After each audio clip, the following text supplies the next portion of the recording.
सीधे आपको अयोध्या का रुख करवाते हैं। सीएम योगी आदित्यनाथ संबोधित कर रहे हैं, क्या कुछ कह रहे हैं, एक बार सुनवाते हैं आपको। इस ऐतिहासिक पल के कार्यक्रम को पूरी भव्यता के साथ, पूरी दिव्यता के साथ,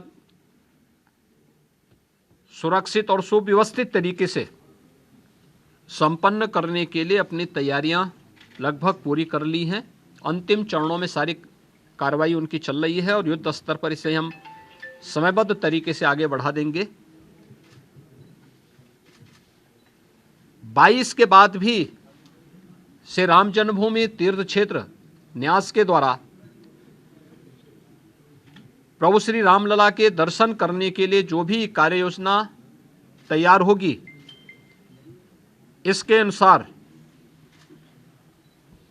यहाँ पर स्थानीय स्तर पर राज्य सरकार पूरा सहयोग करके आने वाले श्रद्धालुओं को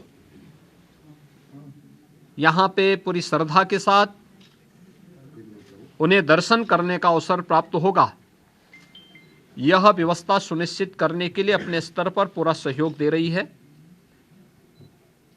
इसके लिए टेंट सिटी भी लगाई गई हैं, धर्मशालाओं को भी तैयार किया गया है, होटल्स भी यहाँ बने हुए हैं। लखनऊ, वाराणसी, प्रयागराज, गोरखपुर या अन्य शहरों से यहाँ के आने के लिए एक बेहतर ग्रीन कॉरिडोर की व्यवस्था भी दी गई है, जिससे कहीं भी किसी को कोई दिक्कत न हो। सुरक्षा की पुख्ता व्यवस्था की जा रही है, किसी भी स्तर पर किसी भी श्रद्धालु को दिक्कत न हो, इसके पूरे प्रयास किए जा रहे हैं। अभी से तैयारियां की जा रही हैं, क्योंकि हर एक मन में उत्साह है, उमंग है। 5 सदी के बाद ये अवसर आया है, तो स्वाभाविक रूप से हर श्रद्धालु इस बात को चाहता है कि मैं भी रामलला का दर्शन करूं। मेरी अपील होगी सभी जनता जनार्दन से कि जो भावनाएं उनके मन में है वही हमारे मन में भी है, और इसलिए हम लोग बेहतर तालमेल और समन्वय से अगर दर्शन करने के लिए आएंगे तो दर्शन भी हो पाएगा और किसी प्रकार का कोई कष्ट किसी भी श्रद्धालु को और किसी भी आने वाले यात्री को अयोध्या धाम में नहीं होगी। पैदल लोग न चलें।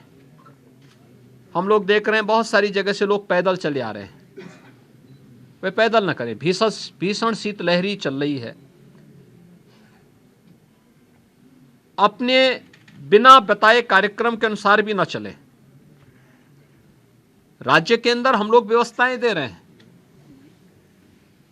जनपदों को भी देंगे, राज्यों को भी व्यवस्था देंगे, हर एक व्यवस्था से के साथ करेंगे। हम लोग भी कोऑर्डिनेशन करेंगे और हम लोग तीर्थ क्षेत्र न्यास के साथ भी हम एक जिसके बारे में चर्चा करके विस्तृत कार्य योजना बनाएंगे।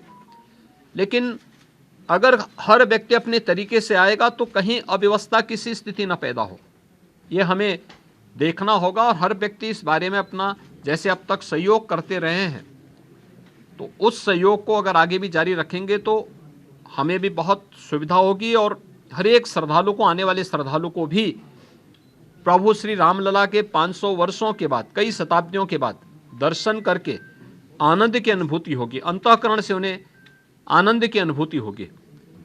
इसके लिए भी बेहतर कोऑर्डिनेशन की दिशा में प्रयास प्रारंभ किए गए हैं। मैं पूरे विश्वास के साथ कह सकता हूं कि जैसे कार्यक्रम अब तक सभी सकुशल संपन्न हुए हैं, 22 जनवरी का कार्यक्रम भी एक ऐतिहासिक कार्यक्रम है। भारत के विश्वास और लोक आस्था की पुनर्प्रतिष्ठा का, भारत के गौरव की पुनर्प्रतिष्ठा का कार्यक्रम है। इस कार्यक्रम को हम लोग जनता जनार्दन और सभी आम जनमानस के सहयोग से, पूज्य संतों के आशीर्वाद से, रामलला की कृपा से सकुशल संपन्न करने में सफल होंगे। आप सब भी यहाँ पर इस भीषण शीतलहरी में हैं। मैं आप सबको भी हृदय से धन्यवाद देता हूँ कि अयोध्या की पल पल की घटनाओं को, पल पल की खबरों को आप देश तक पहुँचा रहे हैं और इस अपील को भी पहुँचाएंगे कि बिना प्रोग्राम के और बिना किसी उसके अगर लोग थोड़ा सा धैर्य रख करके अपनी बारी का इंतजार करने के साथ यहाँ के लिए कार्यक्रम के अनुसार आएंगे तो किसी को भी असुविधा नहीं होगी। इस प्रकार की व्यवस्थाएं यहाँ पर की जा रही हैं और प्रदेश सरकार, स्थानीय प्रशासन इसमें भरपूर सहयोग करेगा।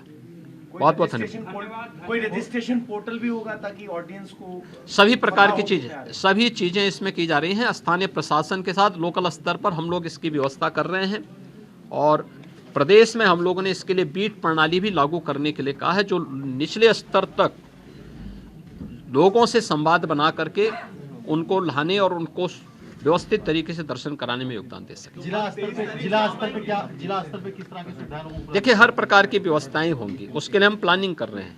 जैसे ट्रेन्स आएंगी यहाँ पे, ऐसे ही लोकल स्तर पर हम राज्य से बसेज की व्यवस्था की तैयारी करेंगे। नहीं, ये श्री राम जन्मभूमि तीर्थ क्षेत्र न्यास इसके बारे में तय करेगा और जब से वो तय करेंगे तब से दर्शन की प्रक्रिया शुरू होगी।